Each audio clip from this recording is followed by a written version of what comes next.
हमारे पिछले सत्र में हम देख रहे थे उस उद्देश्य को जिससे परमेश्वर ने मनुष्य को बनाया। और हमने देखा कि मनुष्य को इसलिए बनाया गया कि वो परमेश्वर के स्वरूप को प्रकट करे और एक राजा बनकर जिए। और उसको एक शरीर के साथ बनाया गया था, मिट्टी का शरीर, पर एक आत्मा जो परमेश्वर को प्रतिक्रिया दे सकती थी। और अगर हम उस उद्देश्य को पूरा करते हैं या नहीं, ये उस पर निर्भर करता है कि हम उसमें से किस खिंचाव पर प्रतिक्रिया देते हैं। एक जानवर सिर्फ उसके शरीर के खिंचाव को प्रतिक्रिया देता है, उसको सिर्फ उसके नींद, भोजन और यौन क्रिया में दिलचस्पी है, और जब उसके बच्चे होते हैं तो उनकी वो देखभाल करता है। और जब एक मनुष्य भी जब सिर्फ भोजन, नींद और यौन संबंध में दिलचस्पी रखता है और अपने परिवार को की देखभाल करता है, तो ऐसा मनुष्य किसी भी जानवर से अधिक नहीं कर रहा अपने परिवार के लिए।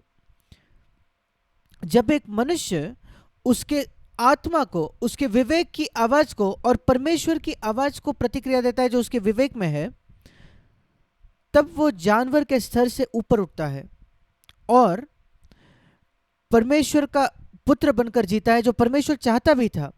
ऐसा क्यों है कि कई मसीही परमेश्वर की बुलाहट को प्रतिक्रिया नहीं देते उनके जीवन में, और वो नहीं बनते जो परमेश्वर चाहता है कि वो बने, अपने जीवन को उसको वो समर्पित नहीं करते? उसका कारण ये है कि उनको लगता है अगर वो अपनी ही इच्छा करे तो, और अपने आप को प्रसन्न करे तो, और सिर्फ उनके शरीर की अभिलाषाओं को वो प्रतिक्रिया दे तो वो एक अच्छा जीवन, आनंदित जीवन जी सकते हैं। ये शैतान का बड़ा धोखा है। उसने परमेश्वर की ऐसी छवि बनाई है जो हमारा जीवन बिगाड़ने के लिए आया है। वो बिल्कुल नहीं चाहता कि हम कोई आनंद करें, खुश रहे, जो बिल्कुल भी सच नहीं है। यीशु मसीह इस गलत छवि को लोगों के मन से निकालने की कोशिश करता था उसके समय। पूरे इतिहास में शैतान का एक बहुत बड़ा हथियार यही रहा है कि वो परमेश्वर की एक गलत छवि लोगों को दिखाए,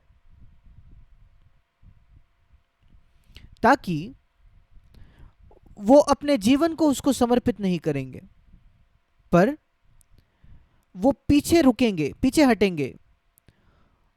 और अगर परमेश्वर को कि वो इस प्रकार से छवि कर पाए कि वो आपके जीवन को दुखी करना चाहता है या बिना आनंद का बनाना चाहता है, फिर वो सफल हो गया है कि मनुष्य को वो ऐसे परमेश्वर से समर्पित करने से पीछे हटा देता है। और मैं आपको बताना चाहता हूं, कई मसीही जिनसे मैं मिला हूं, और ये दूसरे धर्मों के लोगों के विषय में भी सच है, ये उनके अंदर ये भावना है कि परमेश्वर ऐसा नहीं है जिसके साथ आप मित्रता कर सकते हो। परमेश्वर आपके लिए अच्छा नहीं चाहता, वो आपके जीवन को निरानंद बनाना चाहता है, और ये एक झूठ है। और जब हमको मसीह के राजदूत होने की बुलाहट है, तो हमारे बुलाहट की एक भाग ये भी है कि हम शैतान के झूठ को दिखाएं। परमेश्वर आपके लिए सर्वोत्तम चाहता है। जब कभी वो आपको कोई बात से मना करता है, वो आपके भले के लिए है। हम शायद उसको नहीं समझ पाते। एक छोटा 1 साल का बच्चा या 2 साल का बच्चा ये नहीं समझ पाता कि क्यों आप उसको कहते हैं कि एक सांप के साथ मत खेलो, एक छुरे के साथ मत खेलो, या आग से मत खेलो। हम जानते हैं कि ये उसके लिए हानिकारक है, वो बच्चे के लिए। वो नहीं जानता चाकू का इस्तेमाल कैसे करे, आग का इस्तेमाल कैसे करे, वो अपने आप को चोट पहुंचा सकते हैं। पर क्या आपको लगता है वो बच्चे समझ पाते हैं? नहीं, वो आज्ञा नहीं मानते, वो आग में अपने आप को जला लेते हैं या चाकू से अपने आप को काट लेते हैं, क्योंकि वो आज्ञा नहीं मानते। और मनुष्य बिल्कुल ऐसा है। जब परमेश्वर हमें कहता है कि कुछ नहीं करना चाहिए, वो जानता है कि वो बात हमें नष्ट करेगी। शायद हमें उससे अस्थायी रूप से कोई सुख प्राप्त होगा, पर लंबे समय में वो हमारा नाश करेगा। और इसलिए वो हमें कहता है कि हम कुछ न करें। और इसलिए परमेश्वर ने आदम को कहा, उत्पत्ति उसके 2 अध्याय में, एक फल से नहीं खाना, एक वृक्ष से नहीं खाना। अभी उसका एक से अधिक कारण है जिसको हम अब देखेंगे। एक तरीके से परमेश्वर उसकी परीक्षा ले रहा था। परमेश्वर उसकी परीक्षा ले रहा था कि वो प्रतिक्रिया परमेश्वर को देगा या नहीं। परमेश्वर कभी भी एक व्यक्ति को पवित्र नहीं बना सकता जब तक कि वो मनुष्य खुद पवित्र होना के चुनाव ना करे। परमेश्वर हम पर दबाव नहीं डालता, हमें फोर्स नहीं करता कि हम पवित्र बने। और वो आदम पर भी दबाव नहीं डालने वाला था पवित्र होने के लिए, अगर वो खुद ना चाहे तो। आदम को वो चुनाव खुद करना पड़ा। और अगर परमेश्वर आदम को उस एदेन में भेजता और कहता कि तुम जो चाहो वो करो, जो खाना चाहो वो खाओ, मैं तुम पर कोई पाबंदी नहीं लगाऊंगा, तो आदम के पास यह मौका ही नहीं होता कि वो कोई चुनाव करे। और जब उसके पास चुनाव ही नहीं करना पड़ता तो वो पवित्र नहीं हो सकता था। जब परमेश्वर हमें चुनने का मौका देता है तभी हम पवित्र हो सकते हैं। चुनाव क्या था आदम के सामने? इसको हम अपने पिछले सत्र में भी देख रहे थे। वहां एक वस्तु थी जो परमेश्वर ने बनाई थी, एक बहुत सुंदर वृक्ष और बहुत सुंदर फल, और वो एक ओर था और दूसरी ओर परमेश्वर खुद था और उसकी आज्ञा कि उस फल को न खाना। जब आदम और हवा उस वृक्ष के सामने खड़े थे, वे दो चुनाव के बीच में थे, एक तो जो बनाई हुई वस्तु है और एक बनाने वाला खुद, और उनको एक चुनाव करना पड़ा। अब तुम क्या चाहते हो? क्या तुम बनाई हुई वस्तु चाहते हो या तुम परमेश्वर खुद चाहते हो? और आप जानते हो कि आदम ने क्या चुना? उसने बनाई हुई वस्तु को चुना, और वही मनुष्य जाति में पाप का आरंभ था। और शैतान ने उसको प्रलोभन यह किया, सिर्फ एक बनाई हुई वस्तु को वो चुने। शैतान ने हवा के सामने यह प्रलोभन नहीं रखा कि वो अपने पति की हत्या करे या उसको थप्पड़ मारे या ऐसी कोई भी अन्य बात, या उसके प्रति अधीन न रहे। उसने बस उसके सामने यही प्रलोभन रखा कि वो एक बनाई हुई वस्तु को चुने, बनाने वाले से भी ज्यादा। वो जानता था कि वो पर्याप्त था, वो काफी था उसको नष्ट करने के लिए। और जब उसने वो फल अपने पति आदम को दिया, उसके सामने भी यही चुनाव था। क्या मैं अपने बनाने वाले को चुनूं या मैं इस सुंदर वस्तु को चुनूं जिसको उसने बनाया है? और उसने वो सुंदर वस्तु को चुना और उसने अपने जीवन को भी नष्ट कर दिया। आज हमारे सामने भी यही चुनाव होता है, हम में से हर एक के सामने। ऐसे बहुत सारी आकर्षक वस्तुएं हैं जिनको परमेश्वर ने बनाया है, पर उनमें से कुछ बातें हमारे लिए मना की गई है। उदाहरण के स्वरूप पर, परमेश्वर ने हर स्त्री को इस वजह से नहीं दिया कि आप उसके लिए लालसा करो या उससे व्यभिचार करो या उसके साथ यौन संबंध रखो। वो आपको एक पत्नी देता है। पर जब आप एक वस्तु चाहते हो जिसको परमेश्वर ने मना किया है, कोई आपकी पत्नी छोड़ के कोई और आप चाहते हो एक गलत तरीके से उसका यौन सुख उठाओ उससे, आप एक बनाई हुई वस्तु को चुन रहे हो और परमेश्वर के आज्ञा को अस्वीकार कर रहे हो। और यह बिल्कुल वही चुनाव है जो हवा ने किया जब उसने एक आकर्षक वस्तु को चुना जो परमेश्वर ने बनाई थी और परमेश्वर को त्याग दिया। यह पैसा हो सकता है, पैसा भी ऐसा कुछ है जो बहुत आकर्षक है परमेश्वर ने बनाया हुआ, पर वो कभी नहीं चाहता था कि मनुष्य पैसे के लिए जिए या उसकी आराधना करे या उसको परमेश्वर से भी अधिक चुने। क्या आप जानते हो कई लोग विश्वासियों में भी, प्रचारकों में भी, पास्टर्स में भी, जिन्होंने पैसे को परमेश्वर से भी अधिक चुना है। बहुत एक आकर्षण है पैसे में, संपत्ति में। क्यों परमेश्वर ने उसको इतना आकर्षक बनाया? क्यों परमेश्वर ने भले बुरे का ज्ञान देने वाले वृक्ष को आकर्षक बनाया? अगर परमेश्वर यही चाहता था कि आदम उस वृक्ष के पास न जाए या उस फल से न खाए, उसको बस एक ही काम करना था, उस वृक्ष को बहुत ही बुरा दिखने वाला और उससे घृणा हो जाए, उससे बदबू आए और उसको कांटों का वो बना सकता था, और आदम हवा उसके नजदीक भी नहीं जाते, पर फिर उनकी परीक्षा भी नहीं होती। अगर परमेश्वर ने एक ऐसी वस्तु बनाई है और वो बहुत ही बदसूरत है, उसमें से बदबू आ रही है और वो उससे हमें घृणा उत्पन्न होती है, फिर अगर हम उसको अस्वीकार करके परमेश्वर को चुनते हैं तो उससे कुछ भी साबित नहीं होता। परीक्षा तो ये है जब परमेश्वर किसी बात को बहुत ज्यादा आकर्षक बनाता है और आपका पूरा प्राण उसके प्रतिक्रिया में उसके प्रति प्रतिक्रिया देना चाहता है, उस आकर्षण के प्रति। और जब आप उसको नहीं कहते हो और परमेश्वर को चुनते हो, तब आप पवित्रता के मार्ग पर हो। कोई मनुष्य पवित्र नहीं हो सकता अगर वो ये चुनाव न करे तो। कौन सा चुनाव? चुनाव कि मैं अपने बनाने वाले को उसके बनाए हुए वस्तु से भी अधिक चाहता हूं। अब्राहम जैसे भी एक मनुष्य को यह चुनाव करना पड़ा। 50 वर्षों के बाद जब परमेश्वर ने उसको पहले बुलाया था, जब परमेश्वर ने उसको पहले बुलाया, ये व्यक्ति बहुत ही, जैसे हम उत्पत्ति 12 में पढ़ते हैं, एक आरामदायक जीवन जी रहा था। 75 वर्ष का वो था और कसदियों के ऊर नामक नगर में वो था। और परमेश्वर ने उसको बुलाया उस जगह को छोड़ने के लिए, उस आराम को छोड़ने के लिए, और उस जगह की सुरक्षा छोड़ने के लिए, और उस नगर का आनंद छोड़ने के लिए जिस नगर में वो बचपन से बड़ा हुआ था। उस घर को, जमीन, सब कुछ छोड़कर और प्रभु के पीछे चलना। अब्राहम को क्या चुनाव करना पड़ा? सारी ये आकर्षक बनाई हुई वस्तुएं या परमेश्वर? तुम क्या चाहते हो? अब्राहम ने आज्ञा मानी, इसलिए हम उसके विषय में बाइबल में पढ़ते हैं। अगर उसने आज्ञा नहीं मानी होती, अगर वो हवा की तरह कहता नहीं मुझे तो यही बनाई हुई वस्तु चाहता हूं तुझसे भी ज्यादा प्रभु, फिर हम अब्राहम के विषय कभी नहीं सुनते।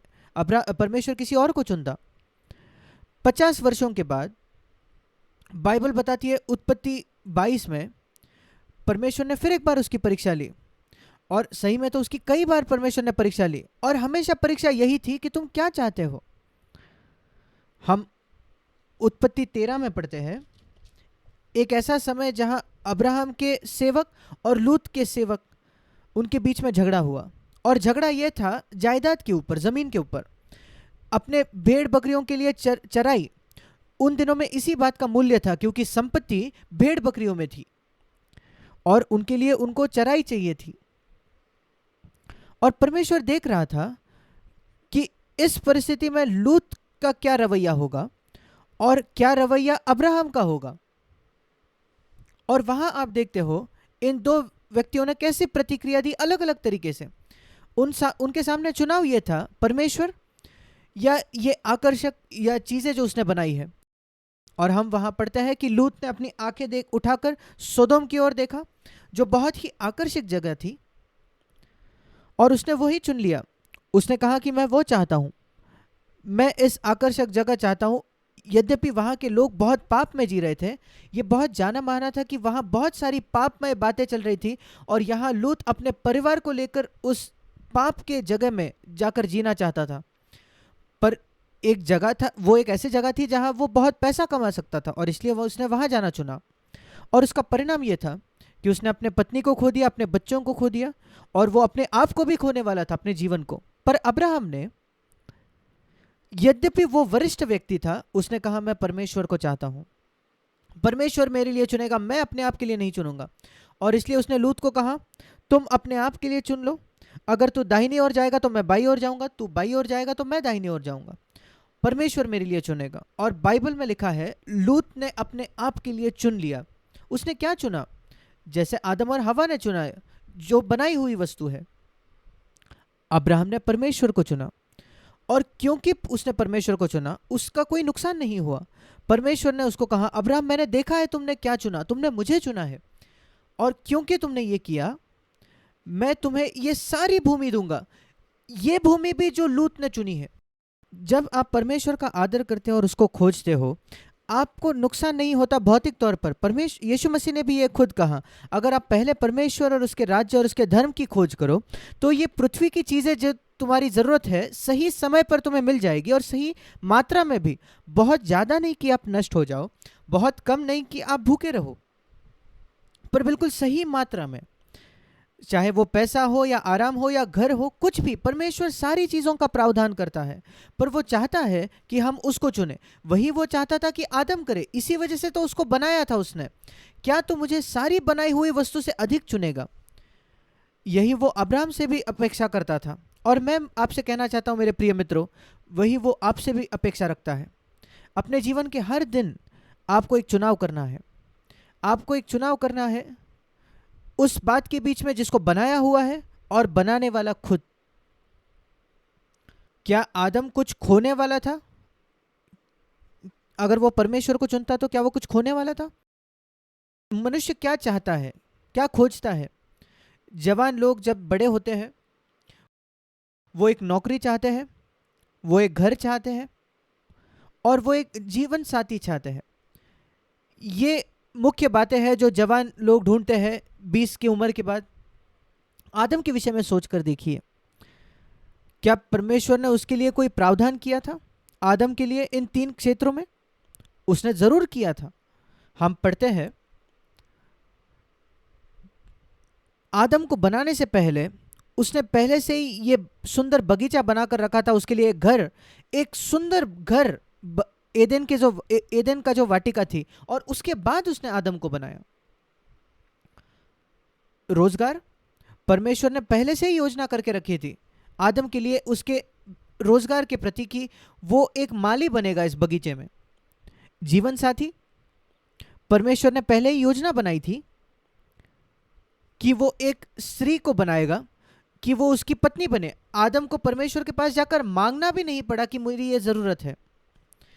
यही हम देखते हैं बिल्कुल शुरुआत में बाइबल के, कि परमेश्वर आदम की जरूरतों को जानता था और उसके लिए पहले से ही प्रावधान करके रखा था। आदम के मांगने से भी पहले उसने उसको एक घर दिया, उसने एक नौकरी दी और उसने एक जीवन साथी मुहैया करवाया। परमेश्वर एक अच्छा परमेश्वर है, वो आज भी वैसा ही है, और वो उनके बच्चों के लिए प्रावधान करता है बिल्कुल उसी तरीके से आज भी, अगर हम उस पर विश्वास करें तो, भरोसा रखें तो। और वो जो प्रावधान करता है वो बिल्कुल सर्वोत्तम होता है। बाइबल बताती है जब परमेश्वर आदम के लिए एक जीवन साथी देना चाहता था, वो कहता है मैं एक ऐसे व्यक्ति को बनाना चाहता हूं जो उससे मेल खाए, जो उसके लिए उचित हो। इसको हम उत्पत्ति 2:18 में पढ़ते हैं, मैं उसके लिए एक सहायक बनाऊंगा जो उससे मेल खाए या उसके लिए उचित हो, जो बिल्कुल उससे मेल खाए, उसके स्वभाव से, उसकी जरूरत के अनुसार। मैं एक पत्नी बनाऊंगा जो बिल्कुल उसके लिए उचित होगी। क्या आप विश्वास करते हो कि परमेश्वर आपसे वैसा ही प्रेम करता है जैसे उसने आदम से किया? मैं उससे अपने पूरे हृदय से विश्वास करता हूं। एक जवान लड़का होते समय मैंने उस पर विश्वास किया। मेरा विश्वास था कि परमेश्वर मेरे प्रति उसके महान प्रेम में मुझे एक ऐसी पत्नी देगा जो बिल्कुल मेरे लिए सही या उचित होगी, मेरे स्वभाव के अनुसार, मेरे ज़रूरत के अनुसार, मेरी सेवकाई के लिए जो परमेश्वर ने मेरे लिए रखी थी। और आज 40 वर्षों से अधिक हम विवाहित हैं, और मैं बताना चाहता हूं कि ये बिल्कुल सही है, सच है। परमेश्वर ने बिल्कुल जो सही था वही मेरे लिए दिया। और अगर आप परमेश्वर का आदर करो और उसको खोजो और निर्माणकर्ता को चुनो इस बनाई हुई वस्तु से अधिक, और अपने लिए अगर आप नहीं छीनोगे, तो परमेश्वर आपके लिए भी यही करेगा। वो आपको एक घर देगा, वो आपको एक नौकरी देगा, वो आपको एक जीवन साथी देगा, बिल्कुल आपके लिए उचित। आप खुद ढूंढकर भी उससे बेहतर नहीं ढूंढ सकते, एक बेहतर नौकरी, बेहतर घर या बेहतर जीवन साथी। और यही हम यहां देखते हैं। परमेश्वर चाहता है कि हमारी मनुष्य की जरूरत को वो पूरा करे। बाइबल कहती है कि मेरा परमेश्वर तुम्हारी सारी घटी को, सारी जरूरतों को पूरा करेगा। फिलिपियो 4:19 में हम पढ़ते हैं, मेरा परमेश्वर भी अपने उस धन के अनुसार जो महिमा सहित मसीह यीशु में है, तुम्हारी हर एक घटी को पूरा करेगा। वो हमारी सारी, हम जो चाहते हैं वो नहीं देता।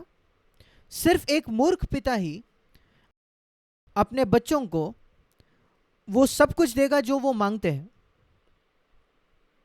क्या आप सोचते हो यह बुद्धिमानी की बात है कि हमारे बच्चों को हम सब कुछ दे जो वो मांगते हैं? उससे तो वो नष्ट हो जाएंगे। एक बुद्धिमान पिता उसके बच्चों को उनकी सारी जरूरतें देता है, पर जो कुछ वो मांगते हैं वो नहीं देता। परमेश्वर हमसे अधिक बुद्धिमान पिता है। वो हमें सब कुछ नहीं देता जो हम मांगते हैं। कई प्रार्थनाओं का उत्तर वो नहीं देता, उसका उत्तर नहीं होता है। जैसे एक अच्छा पिता कुछ बार, कई बार अपने बच्चों को कहता है, नहीं मेरे बेटे, मेरे बेटी, मैं ये तुझे नहीं दे सकता, मैं इस बात की अनुमति नहीं दे सकता। पर हर कुछ जो हमारी जरूरत है, जो आदम की जरूरत थी, परमेश्वर ने पहले से ही उसका प्रावधान करके रखा था, आदम को बनाने से भी पहले। ये अद्भुत बात है। ऐसा नहीं कि उसने आदम को बनाया और फिर कहा कि अरे मुझे इसके लिए तो एक जगह ढूंढनी पड़ेगी कि ये कहाँ रहेगा, और मुझे ढूंढना पड़ेगा, मुझे इसके लिए पत्नी बनानी पड़ेगी। जिस पत्नी की योजना परमेश्वर ने बनाई थी आदम के लिए, उसकी योजना पहले से ही परमेश्वर ने किया था आदम को बनाने से पहले। हवा को बनाया तो बाद में, पर उसकी योजना पहले से ही परमेश्वर ने की थी। आदम को बनाने से पहले ही परमेश्वर कहता है कि हम मनुष्य को अपने स्वरूप में बनाए, अपनी समानता के अनुसार। उसको आदम और हवा की पहले ही योजना कर रखी थी, बनाने के भी पहले।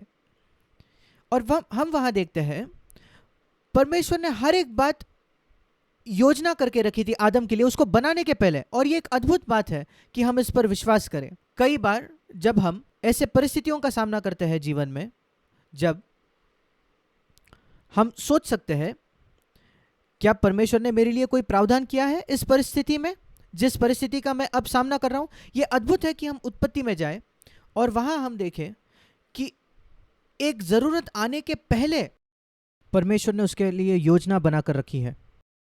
ये एक बहुत अद्भुत बात है कि हम परमेश्वर के बच्चे बने। मैंने ये देखा है 47 वर्ष के लिए। ये एक अद्भुत बात है कि हम परमेश्वर के बच्चे बने, क्योंकि परमेश्वर अब हर एक जरूरत का प्रावधान करता है, वो आत्मिक जरूरत हो, भौतिक जरूरत हो। हर एक व्यक्ति इस संसार में उसको परमेश्वर का बच्चा होना चाहिए। पर क्यों ऐसा है कि ये लोग इस अद्भुत जीवन को नहीं चाहते? क्योंकि शैतान ने उनके सामने एक छवि रखी है परमेश्वर की, कि परमेश्वर एक कठोर, आपसे बहुत ज़्यादा अपेक्षा करने वाला टास्क मास्टर है। अपने जीवन को उसको समर्पित मत करो। आप ज़्यादा खुशहाल जीवन जी सकते हो अगर आप अपने आप जियो तो। ये एक झूठ है। और मेरा विश्वास है कि ये एक बात है कि मसीहों में हमें इस पर जोर देना है। ये एक झूठ है ये कल्पना करना कि आप एक बेहतर जीवन जी सकते हो अगर आप अपने आप जियो तो, परमेश्वर की इच्छा की सलाह लिए बिना। सबसे खुशहाल मसीही इस पृथ्वी पर वो है जिन्होंने ये निर्णय किया है, मैं अपने जीवन की योजना खुद नहीं करना चाहता, मैं चाहता हूं परमेश्वर मेरे जीवन की योजना करे और मैं उसकी इच्छा को हूबहू पूरा करना चाहता हूं। अब अगर आप परमेश्वर के स्वभाव को जानते हो कि वो एक प्रेम करने वाला पिता है जो आपकी देखभाल करता है, तो आप खुशी खुशी ये कहोगे। मैं ये कह सकता हूँ 47 वर्षों बाद, जब मैं एक जवान लड़का था, मैं इस बात से, इस सत्य से जकड़ गया जब मैं 21 साल का था कि परमेश्वर का मेरे जीवन के लिए एक योजना है। और मैं सोचने लगा क्या मेरे सीमित ज्ञान के साथ ये संभव भी है कि एक बेहतर योजना मैं अपने जीवन के लिए बनाऊं, मेरे बनाने वाले से भी अधिक, निर्माणकर्ता से भी अधिक। आप तो मूर्ख हो अगर आप ऐसा सोचते हो तो। जरूर परमेश्वर मेरे लिए एक बेहतर योजना बना सकता है हमारे जीवनों के लिए, क्योंकि वो भविष्य को जानता है, वो मेरे स्वभाव को जानता है, मैं कैसा हूं वो जानता है, क्या खतरे आने वाले हैं, और वो मेरे लिए सबसे अच्छा योजना रखता है। मैं उससे बेहतर योजना सोच ही नहीं सकता। एक बार मैं ये पहचान लेता हूं, वो विश्वास है। विश्वास ये है कि हम भरोसा करें कि परमेश्वर की बुद्धि हमारी बुद्धि से बेहतर है। विश्वास करना कोई बड़ी बात नहीं है। क्या ये बहुत मुश्किल है इस पर विश्वास करना कि परमेश्वर की बुद्धि आपसे बेहतर है? क्या इस पर विश्वास करना कठिन है कि परमेश्वर इतना सिद्ध तौर से आप पर प्रेम करता है, कि वो सर्वशक्तिमान है और आपके जीवन के हर पहलू को वो इस प्रकार नियंत्रण कर सकता है? यही तो विश्वास है। प्रभु मैं भरोसा रखता हूँ, इसलिए मैं चुनता हूँ कि जो तूने मेरे लिए योजना रखी है, मेरे योजना से भी अधिक। उत्पत्ति के पहले 2-3 अध्यायों से हमें यही सीखना है। क्यों मैं यहां शुरू कर रहा हूं, इसका कारण यह है क्योंकि मैंने पाया है कई मसीहों के समस्या का जड़ यह है कि वो ये नहीं जानते, ये नहीं समझते कि परमेश्वर के उनके लिए उद्देश्य है। वो भरोसा नहीं करते कि परमेश्वर की योजना उनके अपनी योजना से अधिक बेहतर है। वो इस बात पर भरोसा नहीं करते कि परमेश्वर आपके जीवन में आने वाले हर एक ज़रूरत के लिए पहले से प्रावधान करके रखता है। क्या आपने सुना मैंने क्या कहा? हर एक ज़रूरत जो आपके जीवन में कभी आ सकती है, आपके पूरे जीवन में परमेश्वर ने पहले से ही कुछ ना कुछ उसके लिए प्रावधान कर रखा है उस ज़रूरत को पूरा करने के लिए। और मैं उत्साहित होता हूँ ये जानकर कि भविष्य में मैं किसी भी बात का सामना क्यों ना करूँ। मैं नहीं जानता वो क्या होगा, मैं नहीं जानता अगले हफ्ते, अगले महीने किस बात का मैं सामना करूँगा, पर मैं जानता हूँ एक बात को कि वो कुछ भी क्यों ना हो, परमेश्वर ने कुछ ना कुछ उसके लिए प्रावधान करके रखा है। एक बहुत ही सुंदर वचन है भजन 112 में, जो इस प्रकार है। ये मेरा बहुत पसंदीदा अध्याय है भजन 112, क्योंकि वो बताता है कितना धन्य है वो पुरुष जो परमेश्वर की आज्ञा मानना चाहता है, सिर्फ वो आज्ञा मानना चाहता है, जो उसकी आज्ञाओं से अति प्रसन्न रहता है और उसकी आज्ञा मानता है। और भजन 112:7 में एक बात लिखी है, वो बुरे समाचार से नहीं डरता। अब जब तक हम इस पृथ्वी पर जिएंगे, कभी ना कभी हम एक ऐसी खबर पाएंगे जो अच्छी नहीं है। फिर हम क्यों नहीं डरते? क्योंकि परमेश्वर ने उसके लिए प्रावधान कर रखा है कुछ ना कुछ कि उसका हल मिले। क्या यह अद्भुत नहीं है कि हम इस पृथ्वी पर इस प्रकार जिए? हम ये कह सके कि अब से लेकर मेरे जीवन के अंत तक मैं नहीं जानता मेरे मार्ग में क्या आएगा, पर मैं एक बात जानता हूं, मैं किसी भी बात का सामना क्यों ना करूं, परमेश्वर ने उसके लिए कोई प्रावधान रखा है। और मैं इसको उत्पत्ति 2 से सीखता हूं। परमेश्वर ने आदम की हर ज़रूरत का प्रावधान कर रखा था, और मुझे यह सिखाने के लिए बाइबल के शुरुआत में ही कि वो मेरी ज़रूरत को जानता है और उसने उसके लिए प्रावधान करके रखा है पूरी तरीके से। इसलिए आइए इस गलत संकल्पना से हम दूर हट जाए जो शैतान ने लोगों के बीच में रखी है, और हम इस बात को पहचाने कि वो हमारे जीवन के लिए सबसे बेहतर चाहता है मेरे मित्र, और इसलिए अपने जीवन को उसको समर्पित करें और कहिए कि प्रभु मैं आपकी इच्छा चाहता हूँ मेरे जीवन के लिए। परमेश्वर आपको आशीष दे।